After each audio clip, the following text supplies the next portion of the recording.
কি এটা? এটা একটা গিফট। এটা রুমে যে খুলবা। কাকা কাকি ভাই ভাবি সবার জন্য নিয়ে আসছি, তুমি যারা যাইতে পারো। আচ্ছা আরিফ ভাই, আপনার একটা কথা জিগাই। হ্যাঁ জিজ্ঞেস করো। বিদেশে যাইয়া আপনি কত টাকা ধরা খাইছেন? বাড়ি ঘর অফিস ব্যাংক ব্যালেন্স সব সব 10+। 10 লাখ? আপনি সুস্থ আছেন কেমনে? আপনার তো মনে অনেক জোর। 10 লাখ না, 10 কোটি। লা ইলাহা ইল্লা আনতা সুবহানাকা ইন্নী কুনতু মিনাজ জালিমিন। এত টাকা হারে আপনি বাইচা আছেন কেমনে? তুমি কাল আমার সাথে এক জায়গায় যেতে পারবে? কোথায়? সেটা কাল সকালেই বলবো, খুব সকালে উঠতে হবে, পারবে? পারবো। তাহলে এখন আমি যাই, ভোরে উঠতে হইব। Good night. Good night. এই সাত সকালে ওলাটা কই গেল? মনে হয় নুসরাত নিয়ে গ্রাম করতে গেছে। এত চিন্তার কি আছে? কোনো কিছু না কইয়া ভোরে কই জানি চলে গেছে। এত বছর পর ধরা খাইয়া জমি বেচতে গেছে।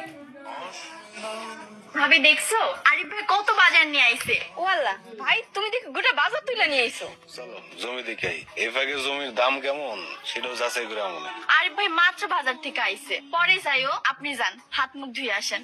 আমি আর ভাবি ডাইলে চেড়ে খিচুড়ি বসা দিতেছি। বাজারে গিয়া দুই ভাই গরম গরম পরোটা খাওনি কি করে? ভাই ঘন্টা খানেক পর গেলে কি কোনো সমস্যা হবে? তুমি খিচুড়ি খায় তারপরেই যাই। আরে এই যে পুরো জমিটা যে দেখতেছো, এনে 16 বিঘা জমি আছে, এনে 6 বিঘা হলো তোমাকে। সব চাইতে সর্ব জমি হলো এটা। তাই তো জমির দামও বেশি। এই জমি বিঘা প্রতি কত? এই ধরো 2 লাখ টাকা। এত কম? এই দাও তো এই জমি নেওয়ার মানুষ নাই, কারণ মানুষের কাছে টাকা নাই তো। বাবা সুজন সাথে কে? ও নাম আরিফ, আমার ছোট চাচার ছেলে। প্রায় 8 বছর পরে বিদেশ থেকে গ্রামে আইছে। আসসালামু আলাইকুম। ওয়ালাইকুম আসসালাম। 8 বছর পর দেশে আসলা?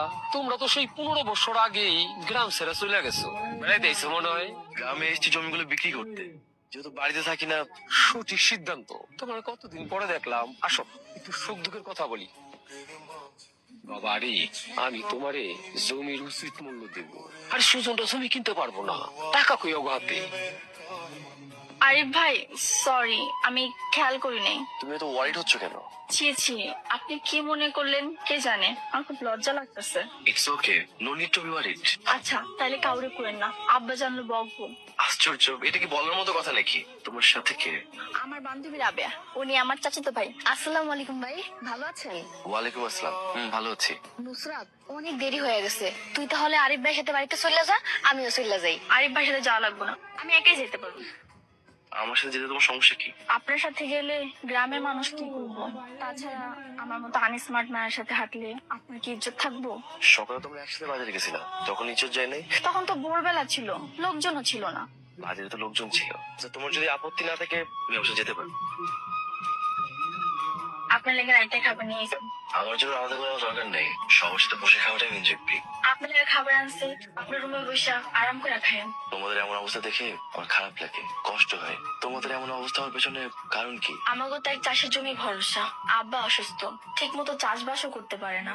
ভাইজান সে তো কোনো কাজই করে না, খালি ঘুরে ফিরে আর খায় দেয়। ভাইজান যদি একটু চাষবাস করতো তাহলে আমার কাজে অবস্থা থাকতো না। কাকির কাছে